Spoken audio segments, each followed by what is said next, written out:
Olá, boa noite a todos. Estamos dando continuidade hoje à Semana da Qualidade do Hospital Cardiopulmonar. Hoje a gente vai contar com a palestra de Eduardo Darzé, Covid-19, lições da história e as histórias. Como a gente conversou ontem, o aprendizado através da contação de histórias é um caminho bem interessante. E por falar em história, eu escolhi uma história para iniciar a noite. Então, sejam todos bem-vindos à palestra de hoje. E a história escolhida, ela conta a história que foi escrita por Jorge Amado, quando ele morava em Paris, no Zé Legatai, quando seu filho João Jorge tinha apenas 1 ano, foi como um presente de aniversário. O livro Gato Malhado e a Andorinha Sinhá, de 1976. Então, a história que a manhã contou ao tempo para ganhar a rosa azul foi a do gato malhado e da andorinha sinhá. Ela escutara do vento, sussurrada com enigmática expressão e alguns suspiros, a voz plagente. Eu a transcrevo aqui por tê-la ouvido do ilustre sapo cururu, que vive em cima de uma pedra, em meio ao musgo, na margem de um lago de águas podres, em paisagem inóspita e desolada. Velho companheiro do vento, o iminente sapo cururu, contou-me o caso. Se a narração não vos parece bela, a culpa não é do vento, nem da manhã, muito menos do sapiente sapo cururu, doctor honoris causa. Posta em fala de gente, não há história que resista e conserve o puro encanto. Perdem-se a música e a poesia do vento. Eu escolhi essa história como uma forma de abrir a noite e fazer a apresentação do tema, porque, de novo, as histórias ensinam, mas também na medida em que a gente conta histórias, a gente deixa um pouco da gente nessas histórias. E para apresentar Eduardo Darzé e também o tema da noite, eu escolhi uma passagem bem rápida do livro Pedagogia Profana, do escritor espanhol Roque Larosa. O sentido do que somos depende das histórias que contamos e das contamos de nós mesmos, em particular das construções narrativas nas quais cada um de nós é ao mesmo tempo o autor, o narrador e o personagem principal. Eduardo Darzé é médico, cardiologista, líder da medicina cardiovascular do Hospital Cardiopulmonar e hoje também diretor médico e de qualidade. Darzé, com a palavra. Boa noite, Jana. Obrigado pela introdução e pelas 2 histórias muito interessantes. Acho que foi uma ótima introdução sobre o conceito geral dessa palestra que eu preparei para hoje. Quando você me pediu para fazer uma apresentação sobre a experiência do cardiopulmonar no enfrentamento da pandemia, eu pensei em fazer alguma coisa diferente, como você também pensou paralelamente e mesmo sem a comunicação direta entre nós dois. Diferente porque a apresentação sobre a experiência interna nossa de enfrentamento foi apresentada diversas vezes para muitos que estão aqui, em vários fóruns diferentes ao longo dessa pandemia, ao longo desse ano todo. E na realidade, essa história, esses relatos já estão sendo apresentados nessa Semana de Qualidade por nossos integrantes, né, na forma dos seus relatos individuais, dos seus diversos setores, nas suas experiências pessoais e coletivas, no que foi inovado, no que foi conseguido e conquistado, no que foi percebido. Então eu pensei que talvez eu pudesse fazer alguma coisa um pouco diferente do que relatar objetivamente o que nós fizemos ao longo do ano na prática para enfrentar essa pandemia. E pensando no tema, refletindo um pouco sobre esse tema, eu estou compartilhando aqui essa tela com vocês. Me confirmem, por favor, que vocês estão vendo a tela compartilhada? Sim, estamos. Então, pensando um pouco nesse tema, me veio à mente um poema que está aí projetado para vocês, um poema de Ferreira Goulart, que eu gosto muito por duas razões, né? Primeiro, porque nos convoca a pensar sobre a contemporaneidade, sobre a atualidade, sobre as nossas vidas presentes, mas ao mesmo tempo mostra como é difícil analisar e decifrar essa realidade corrente, né? No momento em que ela ocorre. Como dizia Daniel Pisa, um jornalista que escreveu um livro chamado Contemporâneo de Mim, ele dizia que é muito difícil fazer história quente. E é mesmo, é muito difícil analisar a história na medida que ela ocorre. Então, o que eu decidi, pensando nesse interlace, nesse imbricamento entre presente, passado e futuro, foi seguir o conselho desse historiador grego, Heródoto, que recomendou pensar no passado para decifrar o presente e idealizar o futuro. Eu acho que o tema dessa palestra tem esse mote central e traça alguns relatos sobre acontecimentos históricos e ficcionais e tenta extrair um pouco dessas histórias e dessas histórias como um todo, lições que nos ajudem nesse enfrentamento dessa realidade tão inesperada e de um futuro tão incerto. Então, eu espero que seja uma apresentação mais light, vamos dizer assim, leve, mas com momentos de maior densidade. Eu espero que, no fim das contas, eu possa ser útil e essas informações tenham um propósito de ajudar a todos nesse enfrentamento. Antes de mais nada, eu preciso dizer a vocês que, obviamente, eu não sou historiador e nem artista. Eu só aceitei fazer essa apresentação porque sei que estou entre colegas e amigos, mas sei também que consigo ler e consigo interpretar o que li, e espero que tudo que li e preparei para apresentar para vocês traga algum sentido, dê algum sentido a tudo isso que a gente está vivendo e ajude a gente a planejar o nosso futuro. A linha condutora, o fio condutor dessa apresentação é essa, são esses relatos históricos, reais e ficcionais, na tentativa de extrair um pouco de sabedoria de historiadores, cientistas, mas também de artistas e escritores, porque compreender o mundo natural, eu acho que a ciência pode dar conta, mas a natureza humana a gente precisa um pouco de arte e humanidade para decifrar. Então eu vou aproveitar todas essas histórias, as reais e as ficcionais, para trazer alguma experiência para nós todos. Apesar desse fio condutor, eu separei a apresentação em 3 tópicos maiores. O primeiro deles diz respeito à pandemia como um agente catalisador de mudança. Isso quer dizer, basicamente, a força que essas epidemias e pandemias têm na mudança do rumo da história, na mudança do comportamento das pessoas, na mudança até da fisionomia das cidades, na forma com que elas são desenhadas e construídas.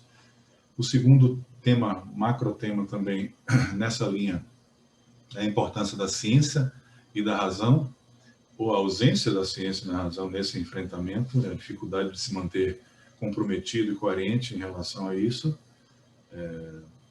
E, por fim, alguns aspectos importantes sobre a liderança, particularmente no que diz respeito à comunicação nesses momentos de crise, no nosso caso, de crise sanitária. Então, para começar, toda crise traz uma mudança. Uma mudança sempre se impõe na crise por várias razões. A primeira delas é que o enfrentamento requer adaptação, requer mudança, o enfrentamento da crise. Todos nós vivenciamos isso ao longo do ano. Mas, acima de tudo, a crise sempre abre uma janela catalisadora para oportunidades de mudanças que já deveriam ter sido feitas ou que nunca foram percebidas como necessárias. Então, a crise tem um papel muito grande como catalisadora de mudança, e isso a gente precisa aproveitar. E para mostrar para vocês alguns exemplos de como essas epidemias e pandemias podem mudar o rumo da história, eu trago alguns exemplos. O primeiro deles está aqui ilustrado nessa foto histórica. Eu vou tentar explicar o que aconteceu e que evento histórico está resumido nessa foto. Então, isso é Paris, em 1918. Fim da Primeira Guerra Mundial. Essas figuras aqui são da direita para a esquerda. O presidente da Itália, Vittorio Orlando, o primeiro-ministro inglês, David Lloyd George, e o presidente francês, Georges Clemenceau, e, por fim, o presidente americano, Woodrow Wilson. Eles estão em Paris negociando o Tratado de Versalhes, o famoso Tratado de Versalhes. Eu não conheço detalhes do Tratado de Versalhes, mas eu sei que o ponto mais contencioso aí foi o que fazer com a Alemanha, derrotada na guerra.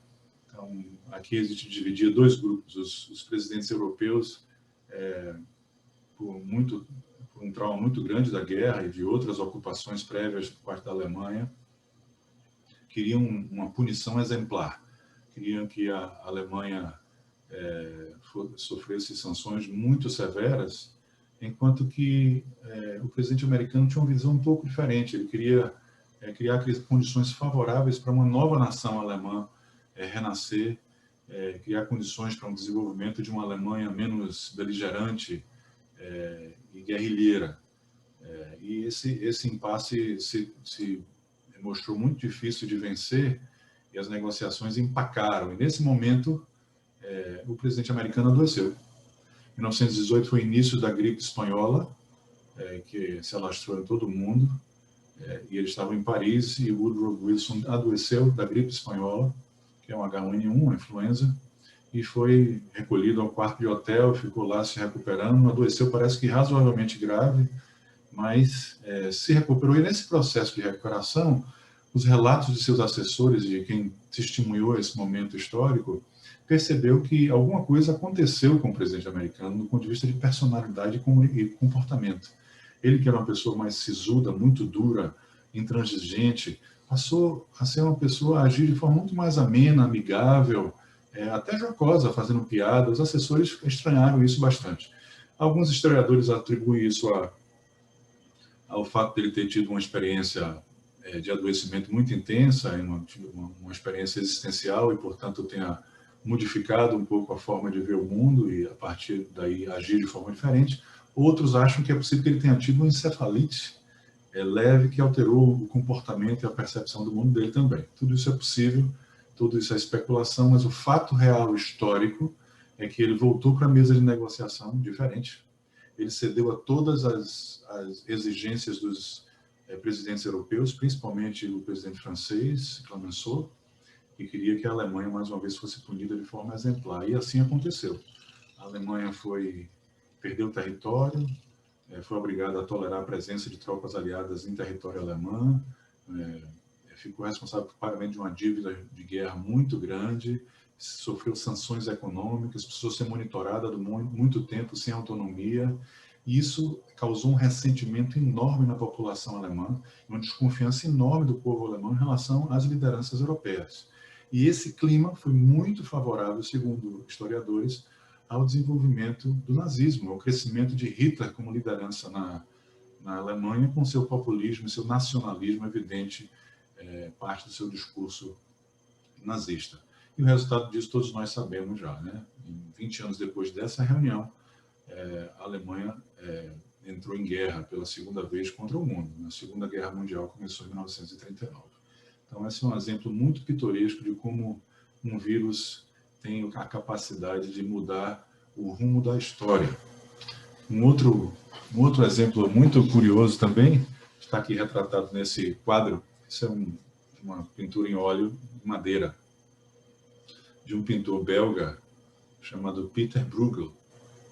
Um quadro que está no Museu do Prado em Madrid, e é uma representação artística muito comum da época, do século XV, do século XVI, a representação da Triunfo da Morte, da Dança Macabra, todas elas inspiradas no efeito que teve a pandemia de peste no século XIV na Europa. E o que se vê aí é uma cena horrenda, né?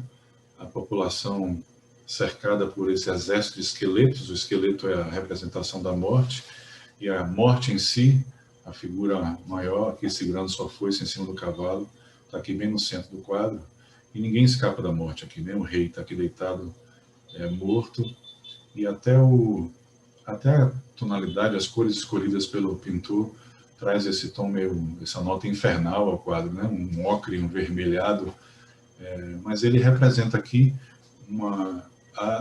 o efeito que a peste teve, a peste bubônica, né, a praga, teve na Europa no século XIII, no século XIV, Foi a grande pandemia de peste na Europa que dizimou 1/3 da população europeia. Então mudou a demografia, mas não mudou somente a demografia, mudou o rumo da Europa. Naquela época, o sistema predominante era o feudalismo e, segundo historiadores, a ausência de mão de obra pelo número de mortes incrível acabou por colapsar o sistema feudal e obrigar as pessoas a buscarem alternativas econômicas fora da Europa, impulsionando aí as grandes navegações. Veja o impacto que uma pandemia teve no rumo da história da Europa e do mundo, né? Então, esse é um outro exemplo aqui representado por uma obra do artista belga, do efeito de uma pandemia no rumo da história e da humanidade, da Europa em particular. Acelerando um pouquinho a manivela do tempo, aqui nós chegamos à década de 80 e 90, no mundo inteiro passou por uma experiência muito traumática, que foi a pandemia de AIDS. Não podia deixar de falar disso, mais próximo de nós, mais contemporânea do nosso tempo atual. Quem viveu sabe que a epidemia de AIDS teve um impacto enorme na forma de comportamento, na pauta pública a ser discutida. As pessoas foram obrigadas a falar sobre sexo, sobre homossexualidade, sobre doença sexualmente transmissível, abertamente. A pandemia de AIDS matou 35 milhões de pessoas ao longo de 2 décadas no mundo inteiro. E quem viveu esse momento sofreu algum impacto, né? Muitas pessoas modificaram seu comportamento sexual com atenção específica à proteção contra doenças sexualmente transmissíveis. Isso aconteceu com muita certeza, campanhas no mundo inteiro fortalecendo esse comportamento. E o que é curioso ver que hoje as pessoas que não viveram esse momento histórico, são as pessoas mais jovens, de 40, 35 anos, são as pessoas hoje mais afetadas pela infecção do HIV, porque tem um comportamento menos cuidadoso, menos seguro do ponto de vista sexual. Então, a pandemia da AIDS é outro exemplo histórico de como essas infecções, essas epidemias podem mudar o comportamento e o rumo da história também. Além do rumo da história do comportamento das pessoas, as infecções, as pandemias, epidemias no mundo inteiro também tiveram impacto na percepção do nosso habitat, no planejamento das nossas cidades, do nosso urbanismo. E essa primeira pessoa a fazer essa correlação entre saúde e habitat, sobre medicina e a cidade, foi Hipócrates, o pai da medicina, como sempre, né? Pioneiro em quase tudo. Mas essa ideia dessa relação sinérgica que é entre medicina e a cidade, o nosso habitat urbano, só veio realmente se mostrar mais firme no século XIX e no século XX, né? Com o surgimento do urbanismo de saneamento. Esse urbanismo de saneamento tinha como centro, núcleo teórico, a ideia de que era preciso manter as coisas em fluxo, era preciso evitar a estagnação, era preciso dar prioridade e privilégio à luz e à ventilação, é preciso ter espaços amplos, avenidas largas, e foi isso que foi feito para renovar o urbanismo da cidade de Paris. A Paris que todos conhecem hoje não é a Paris antes do urbanismo de saneamento. A Paris que a gente conhece hoje é a Paris que é o resultado de uma mudança radical no planejamento urbano conduzido pelo Barão de Haussmann, que, seguindo esses princípios, redesenhou a cidade como um todo. Uma cidade que, como toda outra metrópole europeia e dos outros continentes também, sofria fortemente com crescimento desordenado, crescimento populacional também, e principalmente pela proliferação de epidemias de todo tipo de doença, sarampo, varíola, cólera, influenza, e foi isso que impulsionou esse movimento de saneamento, de urbanismo de saneamento. Antes dessa mudança, as cidades eram ambientes muito insalubres, e isso está muito claro na descrição de Dickens, nesse livro clássico dele, O Conto de Duas Cidades, onde ele fala sobre a Paris dessa época, do século XVIII, fim do século XVIII, e Londres também, a cidade dele, no século XVIII, e caracterizou Paris dessa forma. Você vai a Paris, você só encontra frio, sujeira, doença e ignorância. Então, a Paris de hoje não tem nada a ver com Paris do século do início do século XIX e antes desse período também. Não só o planejamento urbano mudou e foi modificado pelas questões da epidemia, mas também as edificações, a arquitetura das edificações, né? Esse é eu não sei se vocês já conhecem, mas esse é o Museu Reina Sofia, também em Madrid, que abriga a coleção, uma grande coleção de arte moderna, inclusive a Guernica de Picasso está aí nessa sala, num salão enorme, é uma peça, um painel muito grande. Mas essa edificação, o Museu Reina Sofia, foi durante décadas o Hospital Geral de Madrid. E vejam como ele foi concebido, né?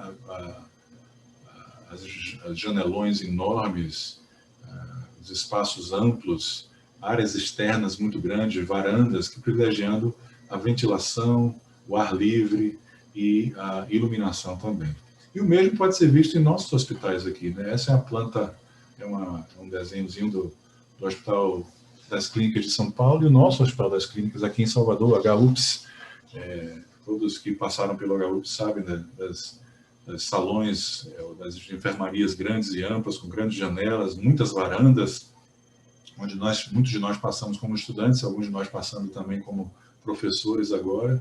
Então, tudo isso é resultado de um movimento de arquitetônico e de urbanismo que foi impulsionado pela ocorrência de epidemias e proliferação de infecção nos grandes centros urbanos do mundo inteiro, no que foi caracterizado como arquitetura e urbanismo clínico, que teve como um dos principais propulsores o grande arquiteto Le Corbusier.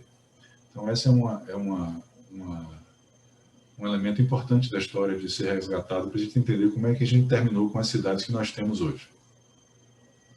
Passando agora para um outro tema, que é o tema da importância da razão e da ciência no enfrentamento das epidemias.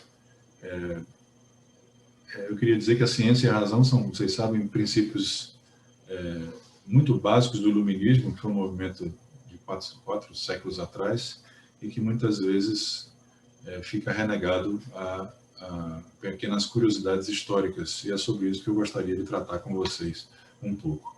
Infelizmente, no mundo inteiro, o que ficou evidente ao longo desse ano de enfrentamento de uma crise sanitária como essa foi um tremendo desprezo pela ciência e pela razão, né? Houve, todos nós sabemos, uma avalanche de notícias falsas, desinformação generalizada, um descarte sistemático da ciência, do bom senso, desqualificação de intervenções de saúde pública que são da maior importância, muitas decisões tomadas com base em conveniência política, e o resultado disso tudo nós sabemos, né? Nós vimos na prática aqui no Brasil e no mundo inteiro investimentos e compra de materiais e medicamentos que não se mostraram muito úteis, com estudos definitivos, utilização disseminada desses medicamentos que, no fundo, não serviam para nada, serviu somente para disseminar incerteza e medo na população, um desgaste enorme vivido pelos profissionais de saúde que, além de enfrentar as dificuldades próprias da pandemia, né, as imprevisibilidades da pandemia, ainda havia a necessidade de gastar uma energia enorme no convencimento dos pacientes e familiares sobre a falta de necessidade e precisão de intervenções, de testes, de medicamentos, e todos pleiteavam o uso por conta dessa falta de informação precisa sobre a real utilidade dessas intervenções, até comprometimento de relações diplomáticas nós vimos por comportamentos e informações muito aleatórias e falsas e totalmente distorcidas. Então, tudo isso porque nós escolhemos dar as costas à ciência e à razão, né? Escolhemos não ouvir a voz de Bertolt Brecht, que definiu o papel da ciência nessa frase magistral, eu acho sensacional. Ele diz que a ambição da ciência não é abrir a porta do saber infinito, mas pôr um limite ao erro infinito. E é isso que deixou a todos nós muito tristes, porque ao longo desse período nós percebemos que nós repetimos os mesmos erros do passado em todos os lugares do mundo, os mesmos buracos foram abertos, as pessoas caíram nas mesmas armadilhas que historicamente foram percebidas como erros, e nós ainda assim continuamos a a cair nessas armadilhas. Eu gostaria de trazer alguns exemplos, primeiro de relatos científicos e depois talvez um relato ficcional, de como nós poderíamos ter aprendido mais rapidamente com a ciência e a história a partir de relatos publicados muito definitivos. Aqui tem 2 estudos muito clássicos, né? Esses estudos, do lado esquerdo, vocês veem um estudo chamado CAST, que é um estudo clássico na literatura de cardiologia. Os cardiologistas estão muito familiarizados com essa história, mas os pacientes com infarto na década de 80 e na década de 90 morriam frequentemente no pós-infarto por conta de arritmias, morriam subitamente. Então, nada mais lógico do que oferecer a esses pacientes um tratamento com medicamentos anti-arrítmicos, medicamentos capazes de suprimir essas arritmias precocemente. E com essa visão, foi criado esse estudo testando essa hipótese, em que metade dos pacientes foram tratados com antiarrítmicos e metade foi tratado com placebo, e que se viu, ao longo de um ano, foi exatamente o contrário do que se esperava. Os pacientes tratados com antiarrítmicos morreram mais do que os de placebo. E isso aconteceu nessa circunstância, com esse grupo de pacientes, porque essas mesmas medicações antiarrítmicas são capazes de produzir outras arritmias tão graves quanto.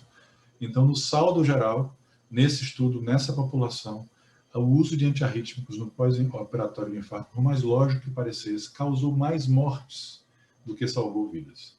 Então, isso mostra como o que parece lógico, o que parece intuitivo, em termos de ciência, precisa ter demonstrado eficácia empiricamente no estudo randomizado e controlado.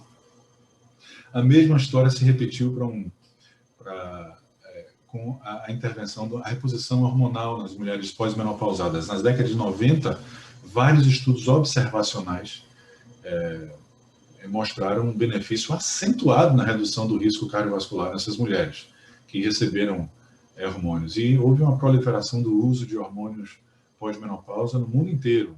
Muitas mulheres utilizando, muitos médicos prescrevendo, até que, em 2002, surgiu o primeiro estudo randomizado desse grupo, Women's Health Initiative, e o que se viu, mais uma vez, foi exatamente o contrário do esperado, né? A utilização de hormônio, reposição de hormonal no período pós-menopausa, resultou no aumento no risco de doença coronária, aumento no risco de AVC, aumento do risco de embolia pulmonar e aumento do risco de câncer de mama invasivo.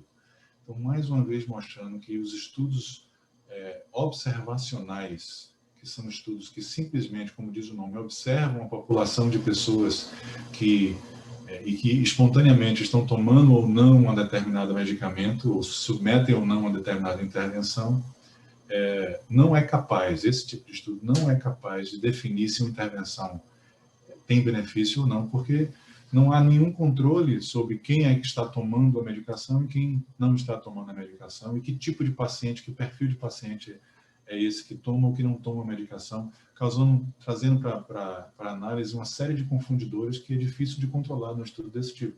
Então, são estudos que são chamados de geradores de hipótese, mas não estudos que comprovam uma hipótese. A comprovação de uma hipótese precisa ser feita empiricamente no estudo randomizado e controlado, a exemplo do que foi feito no estudo CAST. Então, aqui são 2 exemplos de como a ciência precisa ser levada a sério antes de você entender que uma determinada intervenção, seja medicamentosa ou não, serve e traz benefício para os pacientes. Foi exatamente com base nesses estudos observacionais de baixa qualidade metodológica, de pequeno volume de pacientes, que a hidroxicloroquina foi anunciada como uma grande salvadora dos pacientes com Covid, e deu no que deu. O que nós vimos foi uma corrida do ouro, né? As pessoas correndo para as farmácias, comprando cloroquina, os governantes cumprindo o papel de cientistas, médicos e cientistas muitas vezes fazendo o papel de leigos e propagandeando intervenções que sem muito papel no tratamento desses pacientes, e no fim das contas, depois de alguns estudos randomizados negativos, mostrando que não havia nenhum benefício, a cloroquina deixou de ser tão procurada. Essa é uma outra experiência, dessa vez positiva da literatura, e não negativa, que a gente podia ter aprendido com mais naturalidade, Essa é uma publicação num jornal importante, Medicina, em 2007, mas uma publicação referente a uma experiência da pandemia da gripe espanhola em 1918 em diversos estados americanos. E o que esses autores mostraram, aqui nesse gráfico, que vocês podem ver nesse primeiro, é correlacionando a velocidade de implementação das medidas de saúde pública, de isolamento e quarentena, e o atingimento do pico de morte, o tempo para atingir o pico de mortes em cada um desses estados. E o que você vê aqui é uma relação inversa. Quanto mais precoce, mais para a esquerda do gráfico, quanto mais precoce a implementação da quarentena e do isolamento, mais tardio foi o pico de mortes pela influenza. Então, vocês veem uma tendência a essa linha decrescente ao longo do gráfico. E aqui você vê, diferentemente, uma relação inversa, uma relação direta entre quanto mais tardiamente o Estado implementou as medidas de isolamento e quarentena, maior foi o excesso de mortes, por 100 mil pacientes, 100 mil pessoas de população. Então, aqui, essa é uma experiência são dados que foram gerados em 1918, publicado em 2007, muito antes de qualquer perspectiva de pandemia pelo coronavírus. Então, aí uma lição que nós poderíamos ter aprendido com mais afinco. Passando da história para algumas histórias ficcionais, eu trago esse livro sensacional, todo médico devia ler. É um livro ganhador do prêmio Pulitzer, de um autor premiado pelo Nobel, e conta a história de um jovem médico cientista chamado Martin Arrowsmith. Ele conseguiu muito precocemente na carreira desenvolver um bacteriófago que parecia ter um efeito benéfico nas pneumonias e alguns abscessos, e ele ganhou fama por isso, e obviamente no livro, né, ele recebe um convite para ajudar uma pequena ilha do Caribe a debelar uma epidemia de peste. Uma ilha do Caribe, não especifica qual é essa ilha, mas ele fica muito feliz e vai enfrentar esse desafio com o objetivo de ajudar a impor algumas medidas de saúde pública e também testar o seu bacteriófago na peste bubônica e ver se de fato ele funciona. Mas, ao contrário do que ele esperava, ao chegar na ilha, ele foi recebido com essas palavras do prefeito local. Qualquer semelhança é mera coincidência. Então, o prefeito diz que ocorreram apenas algumas mortes e que acredita honestamente que tudo isso já está superado e que essas medidas propostas por Martin, do Dr. Arrowsmith, eram medidas muito antipáticas e que os comerciantes ficariam muito chateados e se voltariam contra a administração pública e arruinariam as exportações e o turismo. Então, isso é um livro escrito na década de 20, só ressaltando o período que isso foi escrito.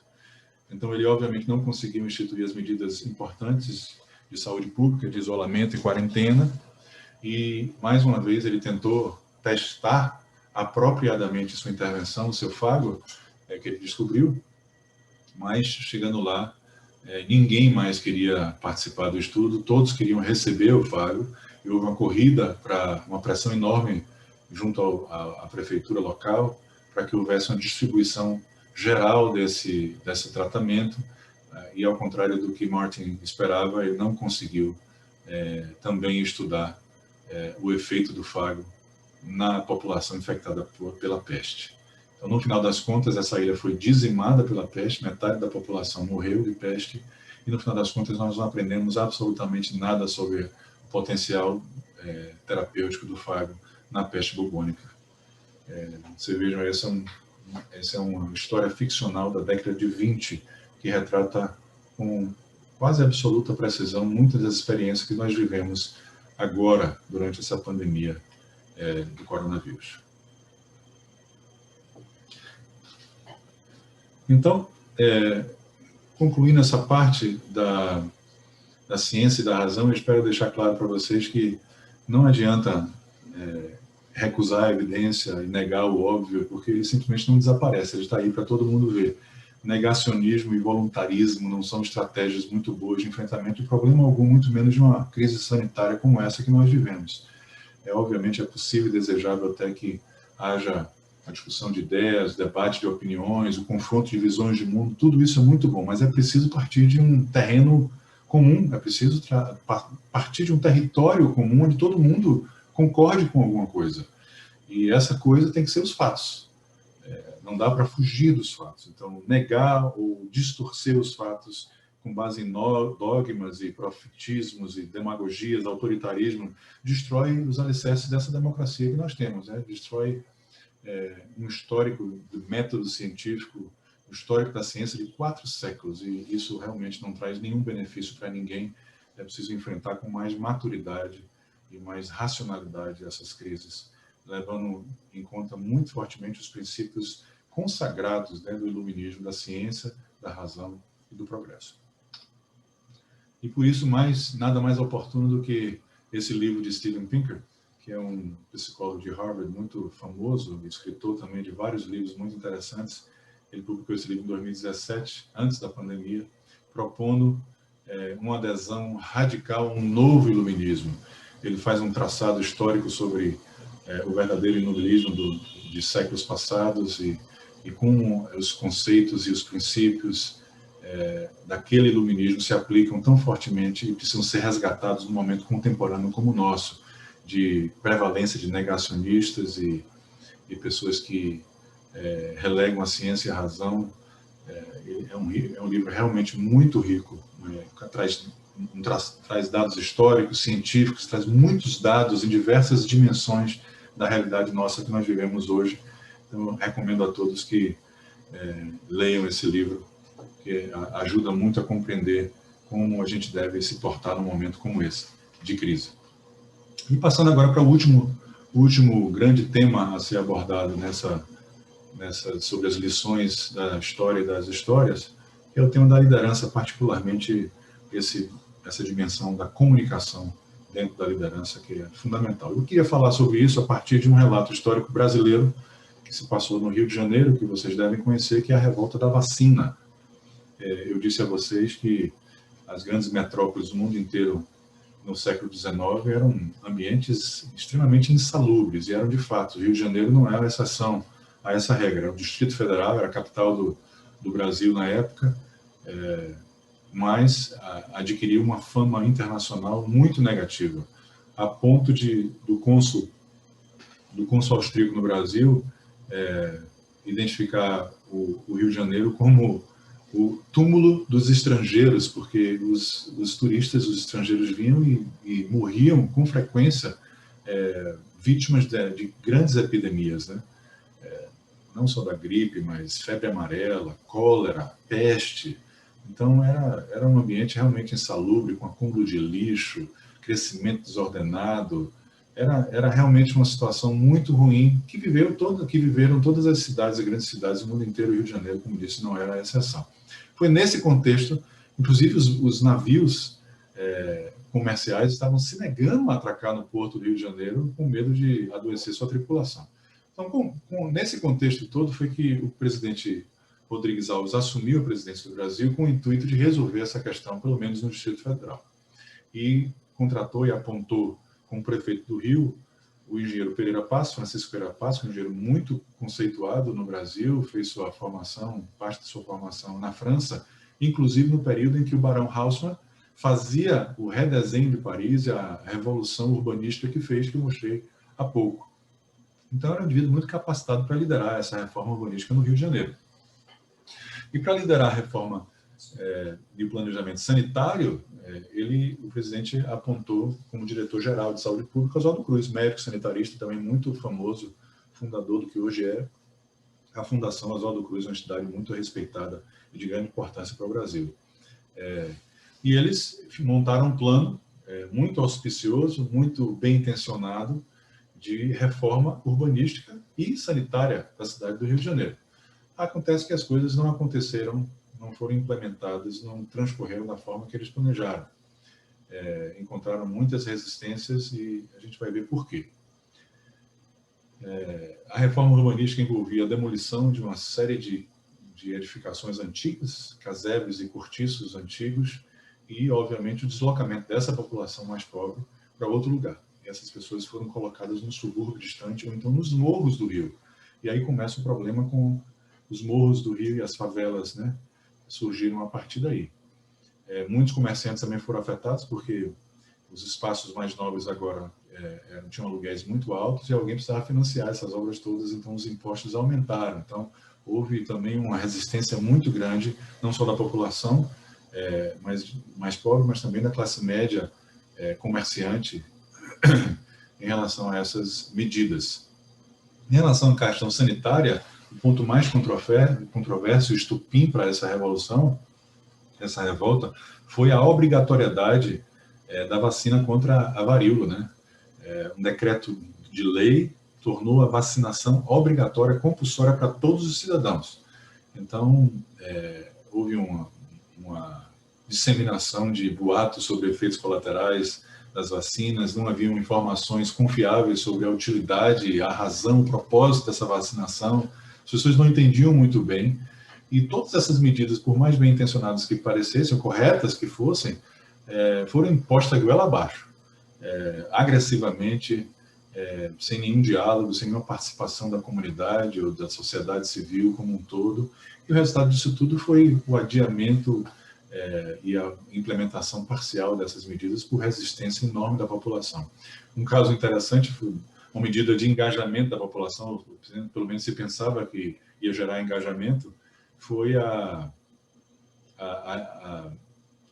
lei, uma proposta do governo de que cada cidadão que trouxesse ratos fosse remunerada por cada rato que matasse e trouxesse para o agente de saúde, as agências de saúde.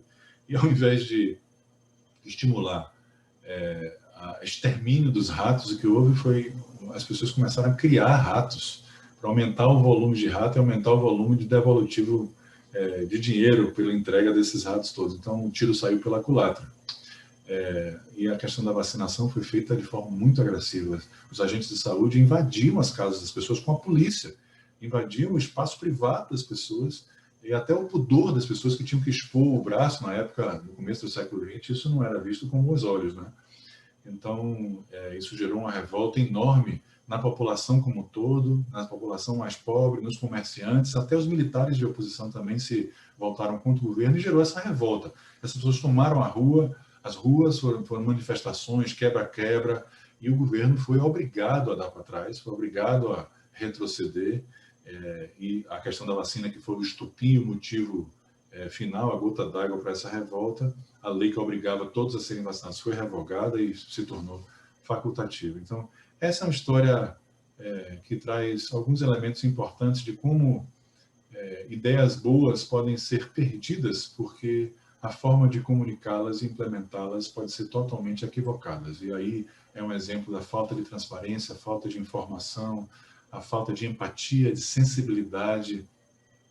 E a única forma de você conseguir a adesão das pessoas, da comunidade que você serve, de uma nação, em torno de uma ideia, primeiro as pessoas precisam, além de acreditar na ideia, acreditar em você, acreditar na pessoa que propõe. E é preciso perceber também que essa pessoa se importa com a população, se importa com as pessoas. É preciso um mínimo de empatia e sensibilidade, confiança, transparência, para que as pessoas se engajem e participem de uma iniciativa como essa, que muda tão radicalmente a experiência urbana, a experiência da cidade.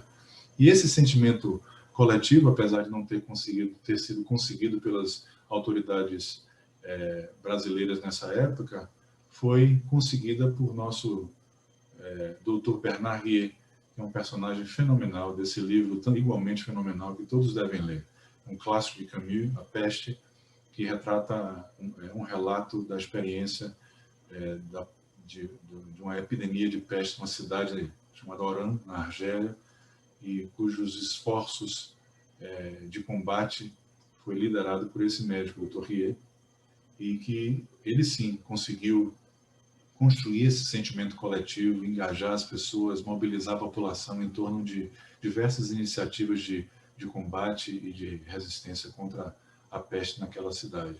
Ele conseguiu isso naturalmente sendo cúmplice da população no sofrimento, nas vitórias, nas dores, nas perdas, sendo transparentes em relação à verdade do que representava a peste, trabalhando junto com as pessoas, dando um testemunho de trabalho e dedicação, construindo essa malha de confiança com a população, um tecido realmente, uma transparência muito grande com as pessoas, e assim mesmo, construindo esse propósito compartilhado, ele conseguiu o engajamento da população de Orã em torno dessas medidas muitas vezes difíceis. E aqui está resumido esse sentimento coletivo, né? Já não havia, então, destinos individuais naquela população, mas uma história coletiva que era a peste, e sentimentos compartilhados por todos. É um livro realmente que tem uma carga emocional, uma carga emotiva muito, muito forte, e é de uma atualidade assim assustadora. Eu acho que vocês que não leram devem ler, uma recomendação importante mesmo.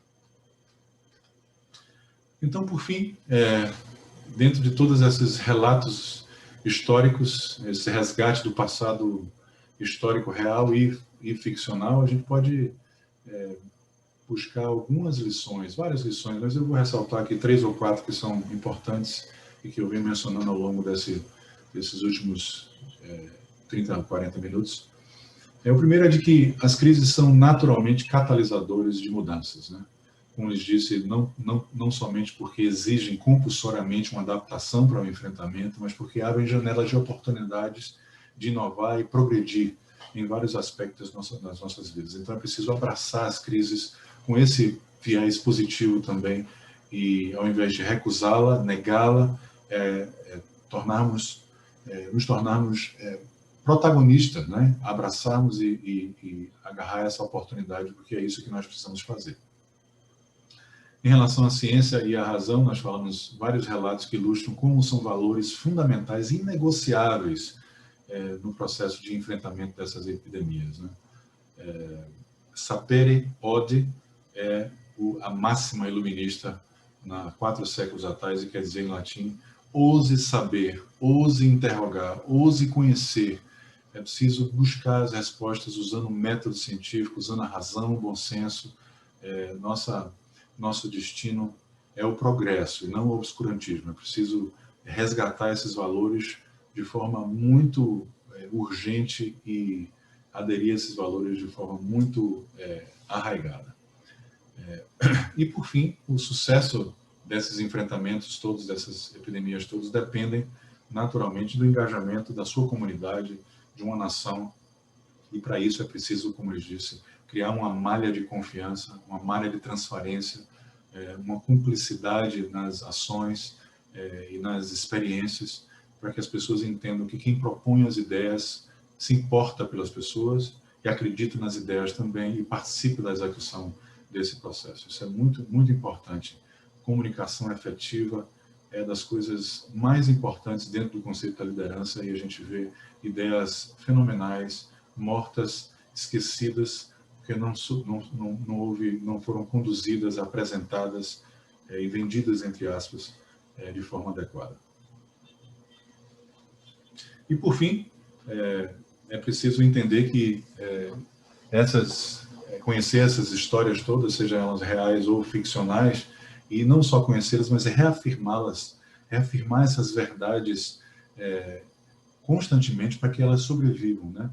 Nessas pesquisas que eu fiz, eu me deparei com uma frase muito interessante do economista Friedrich Hayek, que dizia que para que verdades antigas conservem seu lugar nas mentes dos homens, elas precisam ser reafirmadas na linguagem e nos conceitos das sucessivas gerações. É preciso não só conhecer essas histórias todas que eu relatei aqui, mas falar sobre elas, usá-las como exemplo e fonte de inspiração para as ações e iniciativas atuais. É preciso renovar e resgatar essas verdades para que elas não se percam na história. O que vai acontecer no futuro é difícil dizer, obviamente eu não me arrisco a fazer previsões, não tenho esse talento, mas existem muitas questões no ar para o futuro, e isso, de certa forma, é empolgante, é motivador para todos nós que trabalhamos na área da saúde, inovando, buscando respostas. Será que as cidades serão redesenhadas com base nessa ocorrência cada vez mais frequente de novos agentes infecciosos, de epidemias e pandemias? Será que as cidades vão ser repensadas? Será que essa é o momento em que os arquitetos e os urbanistas vão voltar os olhos para aquele conceito de arquitetura clínica, urbanismo de saneamento, urbanismo tático, eu não sei, mas talvez a cidade se transforme para privilegiar o ambiente aberto, o ambiente externo, um ambiente de convívio e de consumo, mas dentro de limites de segurança, alguma solução que permita que essas duas coisas convivam ao mesmo tempo. Esse talvez seja um desafio para os nossos arquitetos e urbanistas. Aliás, hoje é o dia do arquiteto, né? Então, parabéns para todos os arquitetos, especial para minha filha, que também logo, logo será um arquiteto. Será que essas medidas de proteção universal se tornarão de fato universais? A exemplo da higienização das mãos, será que álcool gel será disponibilizado publicamente de forma rotineira? Será que as pessoas vão incluir a máscara como peça de vestuário natural e se sentirão obrigadas a utilizá-las em respeito ao próximo quando tiverem doentes, quando tiverem uma doença transmissível por via respiratória? Será que essas coisas vão acontecer? Será que as tecnologias de comunicação virtual tornarão o home office e as teleconferências a base da comunicação profissional e do trabalho nos anos que se aproximam?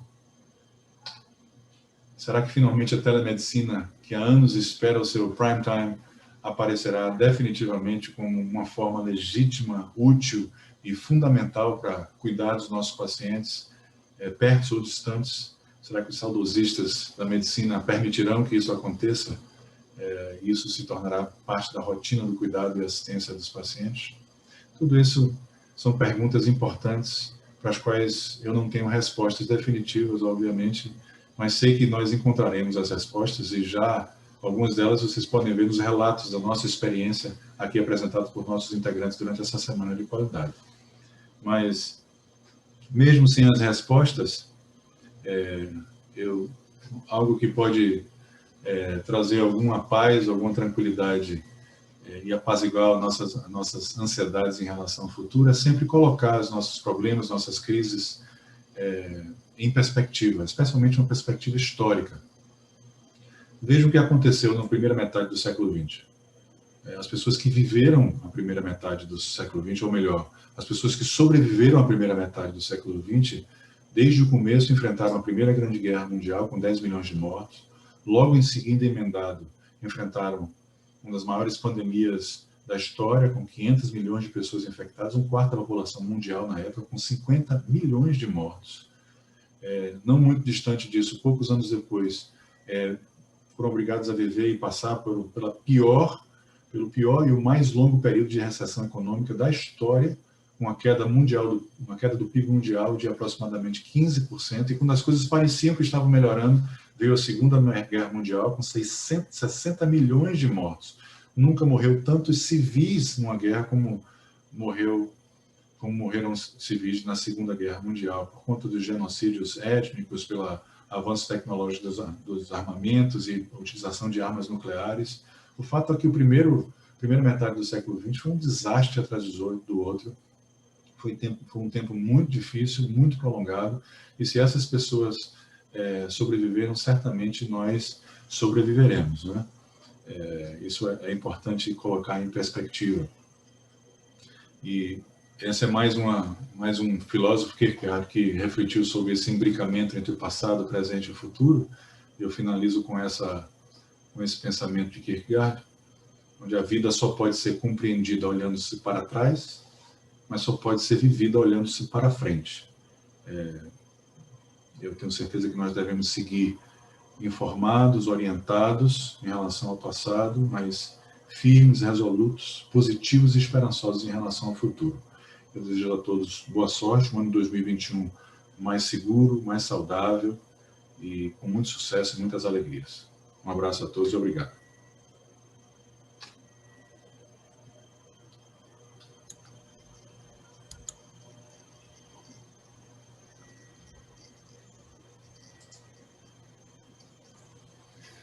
Nossa, quanta história!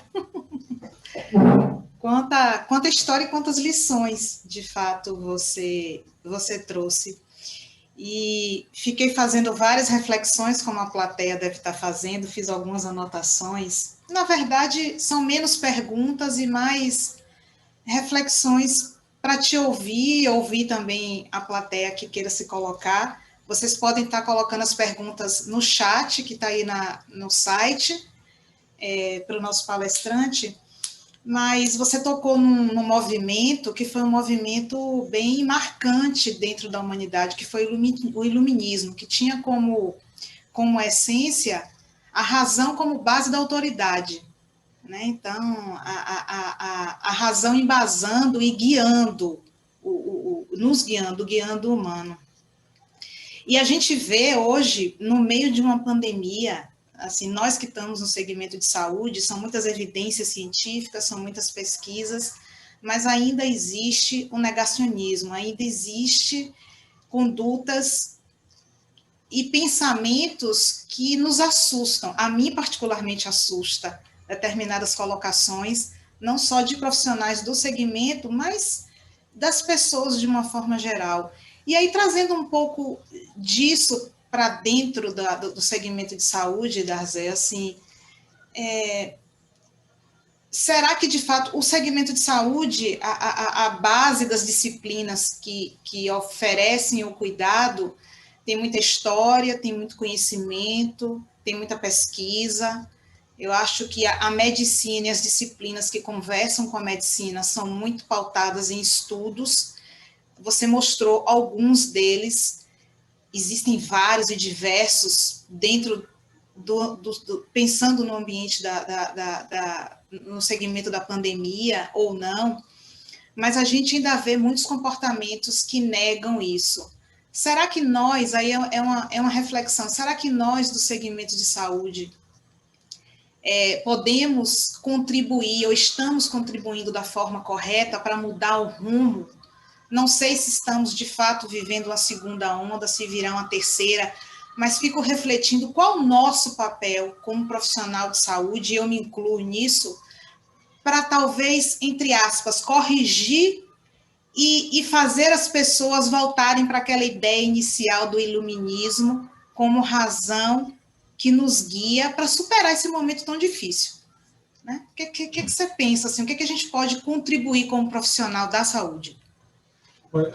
Antes de responder essa pergunta e dizer uma opinião minha sobre isso, é importante relembrar as pessoas o que um homem instruído no século XVII acreditava, antes do movimento iluminista, é um negócio surreal. Então, uma pessoa instruída no século XVII, nos idos de 1600, acreditava em bruxas, em lobisomens, acreditava que a Terra girava, que o Sol girava em torno da Terra, acreditava que o assassinado, uma pessoa assassinada, sangrava na presença do assassino.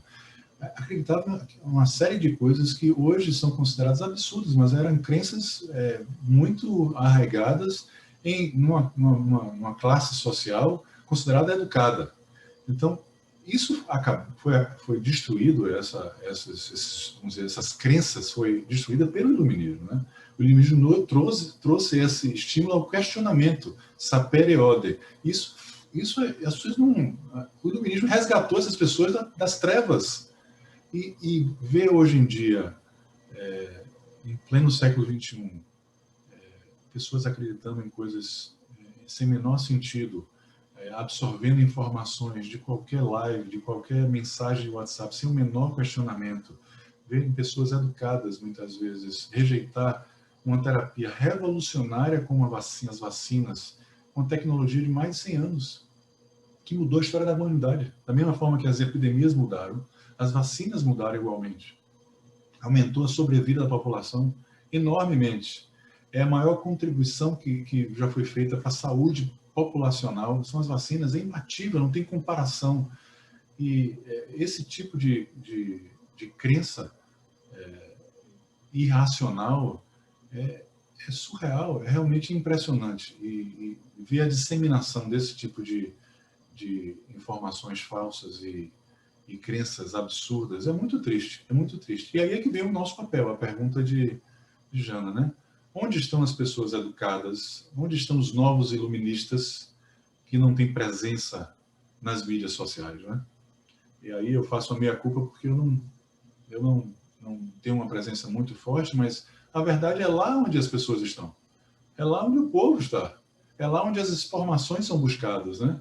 E enquanto as pessoas sérias, trabalhadoras, estão trabalhando e se ocupando de cuidar de outras pessoas, os loucos perderam a modéstia e estão se manifestando nas redes sociais. Então é preciso que pessoas sérias, profissionais sérios, instituições sérias, tenham uma presença exatamente onde as pessoas buscam essa informação. E esse lugar é a internet, em todas as suas variações, nas redes sociais, nos sites, onde for.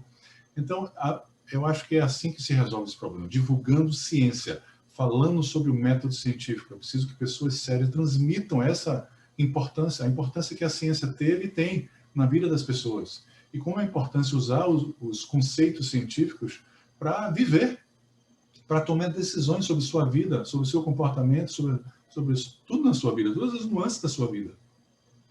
Então, eu acho que esse é o papel que nós temos, e o desafio ao mesmo tempo, é de transmitir esses conceitos para que as verdades antigas permaneçam como verdades nas gerações que se sucedem, porque senão elas são perdidas. E quem esquece cai no mesmo buraco, quem esquece comete o mesmo erro. Então, eu acho que é um desafio grande mesmo. Bem, tem uma manifestação aqui de Catiane, que ela disse que não tem perguntas, só quer comentar que sua apresentação foi muito inspiradora, trouxe boas reflexões para nós profissionais de saúde. Parabéns, Darzé. Sueli Pedreira também parabeniza você pela apresentação, pela excelente aula e didática, gratidão pela oportunidade. Eu acho que essas falas e até um pouco da minha pergunta e da sua resposta ratifica, na verdade, o intuito dessa semana, o intuito da gente estar aqui todos os dias. Ontem a gente teve a palestra com o Vitor, trazendo um pouco da questão da qualidade e segurança de uma maneira mais forte, conceitual. Hoje você trazendo de uma outra ótica, mas com o mesmo intuito, e na sequência a gente vai ter todos os dias tentando aplacar um pouco dessa lacuna, preencher um pouco desse espaço que tem aí dos novos iluministas, sem pretensões ou grandes vaidades, mas nos colocarmos num lugar de partilha de conhecimento mesmo, porque é um momento extremamente desafiador. Você trouxe muitas perguntas no final da sua apresentação. Existem aí muitas teorias, uns conseguem responder, outros têm certeza de várias coisas que você trouxe. Eu não tenho certeza de quase nada, mas fica sempre essa inquietação. Aí eu vou fazer uma pergunta mesmo, tá? Puxando um pouquinho a brasa para a nossa área, e é uma coisa que a gente já conversou em outras oportunidades. Rit está aí na plateia também, pode contribuir como líder da área de pesquisa do Cardio, a equipe da qualidade também. Mas, assim, diante de tantas lições e nós, aí eu vou estar falando do cardiopulmonar com a história que tem na qualidade e segurança, como é que você vê na prática, ou se estamos no caminho, ou como você poderia exemplificar e trazer um pouco da nossa vivência de tentar unir qualidade, segurança e ciência, onde isso se interfaceia e, na prática, o que isso traz de ganho para profissionais, para paciente, para instituição e para o conhecimento, para agregar conhecimento a profissionais que vão operacionalizar cuidado e que vão fazer história de instituições. Olha, qualidade e segurança é uma área da ciência. Melhoria de qualidade e a ciência da segurança são disciplinas científicas e que têm uma contribuição enorme usando o método científico tradicional, mas tem uma contribuição muito particular. A melhoria de qualidade e a segurança tem um olhar pragmático sobre os processos, sobre a implementação verdadeira na prática daquilo que se mostrou eficaz. Então, eu acho que a qualidade de segurança dá um salto adicional, uma contribuição a mais ao método científico, na medida que ela faz mais frequentemente a pergunta de não o que fazer, mas como fazer. Então, se a gente sabe que a reperfusão no infarto precisa ser entregue e feita o mais rápido possível. Isso o método científico mostrou para a gente em vários estudos. Agora, dar esse salto entre o conhecimento científico teórico e o que acontece na prática é a ciência da implementação, que é um sub-ramo da melhoria da qualidade, que traz. Como a gente consegue que as pessoas que trabalham na ponta implementem efetivamente esse conhecimento teórico, essa prática, essa melhor prática? Eu acho que esse é um grande salto que é dado e é a contribuição mais original, mais particular que a ciência da melhoria pode trazer. Então, não há nenhum embate entre a qualidade e o método científico, muito pelo contrário, a qualidade, a melhoria de qualidade e a ciência da segurança são ramos da ciência, são disciplinas científicas e que contribuem pela particularidade do tema abordado, um conhecimento a mais, um método a mais. Então, e sempre foi isso sempre que me atraiu na melhoria de qualidade e na segurança, né? Essa possibilidade de unir um conhecimento científico, uma atividade de pesquisa, junto a uma ação mais prática no seu dia a dia, do seu trabalho. Então, isso eu acho que é fenomenal. É um privilégio poder trabalhar nessa área. Também acho. Eu gosto. Eu gosto bastante, já são alguns anos. Antônio Fernando também parabeniza você aqui pela apresentação. Eu vou voltar um pouquinho para o que você trouxe falando um pouco de ambiente, só para a gente talvez encerrar, se não vier mais nenhuma consideração e você não queira fazer nenhum complemento, Darzé, mas assim, você trouxe muito, eu achei bem bacana. Eu tive lá no museu que você mostrou, no Reina Sofia, eu não sabia que ele tinha sido um hospital, tá? Hospital Geral da Espanha. Eu não Séculos, conhecia. não é a mesma edificação desde o início. O local é o mesmo, mas essa edificação é uma edificação que tem algumas décadas, mas serviu como hospital há muito tempo. E é um lugar incrível, de fato, é um lugar que tem uma energia, uma luminosidade, é um local bem, bem bacana. E ontem, fazendo uma ponte aí com o que a gente estava falando ontem de eu acho que não é nem mais multidisciplinaridade, né? A gente já está no inter, a gente talvez já esteja caminhando para o trans, como dizia lá o Roberto Crema, psicólogo, que é mais do que a soma, né, desses saberes. Então, a parte de arquitetura, a parte de ambiente, o quanto isso influencia, o quanto nós do segmento, de fato, é muito fácil falar em interdisciplinaridade, em multidisciplinaridade, em cuidado centrado, em todas essas tendências e todas essas palavras que talvez para alguns sejam modismo, mas que, de fato, na prática, para a gente prestar o melhor cuidado para o nosso paciente, a gente precisa fazer essa junção de saberes. E fiquei refletindo muito como é que a gente, se de fato a gente tem integrado isso como organizações de saúde, se a gente tem, de fato, buscado essa integração de saberes, buscado conversas às disciplinas, buscado perceber o quanto o ambiente influencia. Você trouxe histórias em que o ambiente externo influenciou decisões, em que um vírus pode ter causado algum tipo de reação num presidente americano que fez com que ele tivesse um pensamento diferente. Então, assim, não sei se me fiz entender na colocação, mas o quanto a gente está atento e isso não está só sendo dito e não feito na prática para os nossos pacientes. O quanto a gente tem pensado em ambiente, o quanto a gente tem pensado em integrar saberes com todas essas lições da história que mostram exatamente isso, essa necessidade de integração. Acho que a palavra de ordem também é integração. É verdade. Eu acho que, respondendo a sua pergunta, eu acho que a gente tem feito isso de forma muito incipiente ainda, né? Até conceitos muito já consolidados que a interação entre categorias profissionais, né, o conceito mais básico de multidisciplinaridade, a gente trabalha verdadeiramente de forma incipiente. Eu não acho que ainda essa integração acontece da forma com que eu penso que deve acontecer, com dois princípios muito importantes. Primeiro, que é da segurança psicológica, e segundo, da partilha de responsabilidade verdadeira. Isso a gente não conseguiu ainda, e esse é o básico.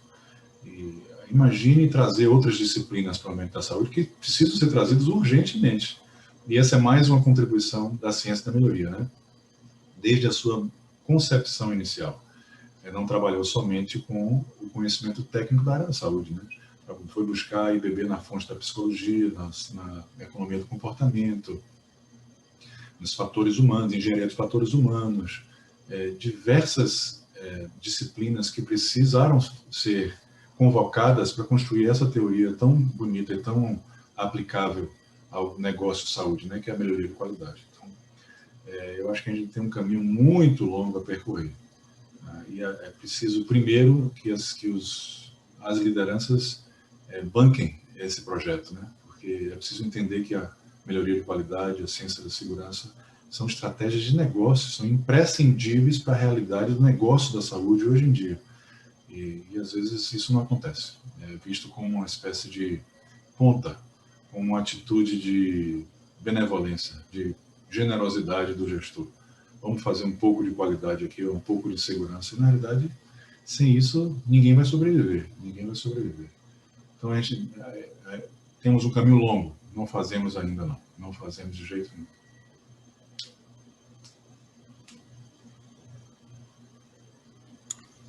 Para concluir esse tema, Antônio Fernando faz uma pergunta aqui para você. O que você pensa sobre mudanças na arquitetura hospitalar após essa pandemia? Que foi uma das reflexões que você trouxe, não só na arquitetura hospitalar, como das cidades, né?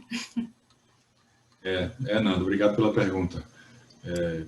Eu me arrisquei muito em falar sobre esses temas todos, porque, obviamente, eu não domino história, arquitetura hospitalar, isso não é uma disciplina que a gente domine, mas a pergunta é muito oportuna porque é preciso urgentemente redesenhar a forma de cuidar das pessoas. Não só a estrutura física, né?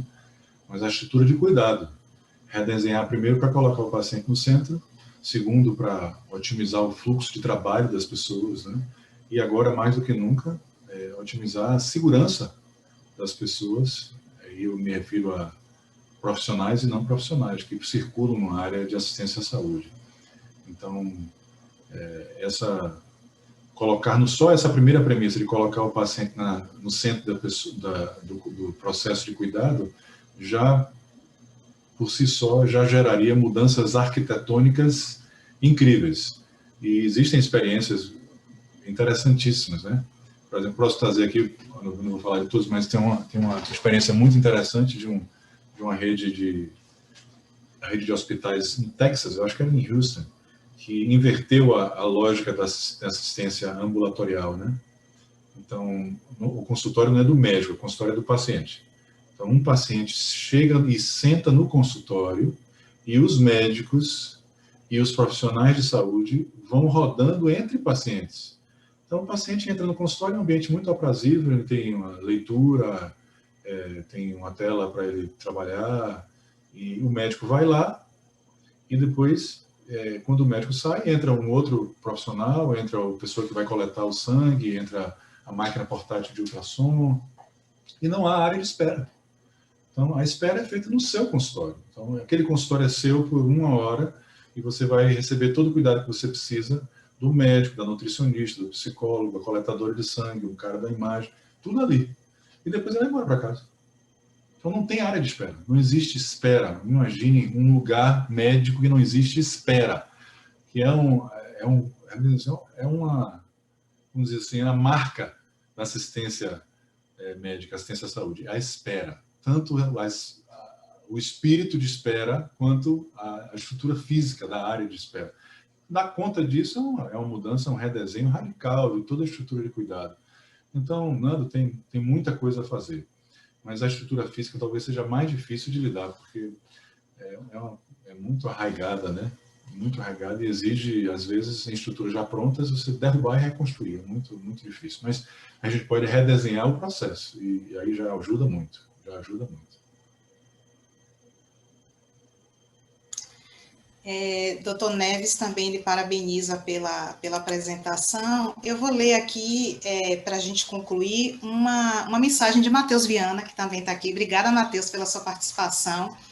Ele cita o livro A Peste, que você comentou, e ele diz que o autor em A Peste ressaltou que o hábito do desespero é pior do que o próprio desespero, e que a peste, é preciso que se diga, tirara de todos o poder do amor, até mesmo da amizade, porque o amor exige um pouco de futuro, e para nós só havia instantes. Ao mesmo tempo, a peste suprimia juízos de valor. Estamos longe de chegarmos à perspectiva dos habitantes de Orã, cidade arrasada, em A Peste. Porém, agimos muitas vezes como se estivéssemos a aprender com esses modelos fictícios de grandes pensadores que simplesmente resumiram em suas obras muito do que a humanidade viveu ou já viveu. É fundamental e sempre que me angustio com as mazelas que presenciamos nesta pandemia. Procuro me apegar com a conclusão do próprio autor, né? Que disse simplesmente o que se aprende no meio dos flagelos, que há nos homens mais coisas a admirar que coisas a desprezar. Parabéns, Darzé, pela brilhante apresentação e agradece pela noite. Acho que é um comentário bem bacana para a gente concluir. Vou passar para você fazer, talvez, aí um encerramento, suas considerações finais, para a gente ir fechando a noite. Ô, Jana, Diga. Será que eu posso finalizar lendo uma pequena poesia? Eu também. Pode. Eu também separei uma aqui, mas é um conto, na verdade. Mas você vai daí, depois eu venho de cá e a gente finaliza, claro, à vontade. Então, dê só um minutinho aqui que eu vou tentar localizar isso aqui e a gente termina. Essa conversa, eu gosto desse tipo de bate-papo, porque ele traz, apesar de eu ter trazido até um pouco da qualidade de segurança aqui, mas esse pensar, esse filosofar, esse refletir, ele nos coloca num lugar de diferente, né? Talvez de uma percepção maior e de insights maiores do que a gente não tenha no dia a dia. Então, que a gente possa proporcionar mais momentos como esse, com mais falas e mais trocas como essa. Com certeza. Então, eu posso ler? Claro. Chama Sobre Homens e Vírus. Como é possível a praga? Como é concebível o flagelo? Como é conciliável a peste? Como das evidências surge a negação? Como dos alertas brota a indiferença? Como dos fatos nasce a negligência? Como o medo turva os sentidos? Como o pânico envenena a razão? Como a angústia distorce o juízo? Como são anacrônicas as opiniões diante da ciência? Como é torpe o oportunismo diante da fragilidade?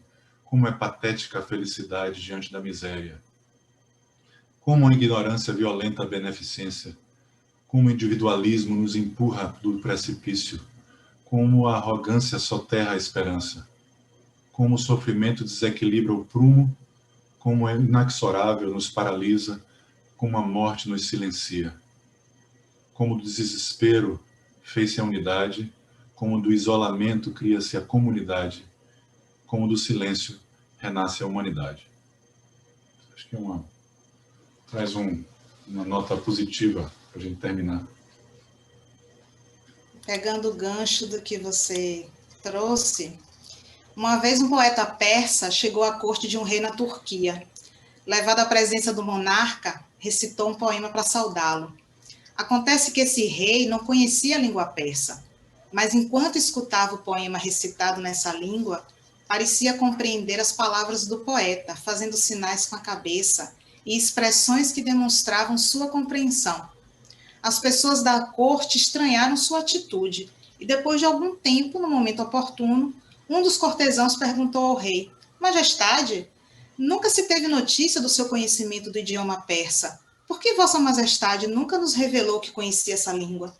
Não entendo persa, respondeu o rei. Mas como pode apreciar o poema recitado nesse idioma? Porque a intenção era clara, respondeu o rei. Então, acho que a sua intenção, a nossa intenção, como coletivo que atua na área de saúde, como cardiopulmonar, de trazer essa contribuição, essa partilha e esse conhecimento. Que venham mais momentos. Darzé, muito obrigada. Acho que a sua contribuição foi maravilhosa.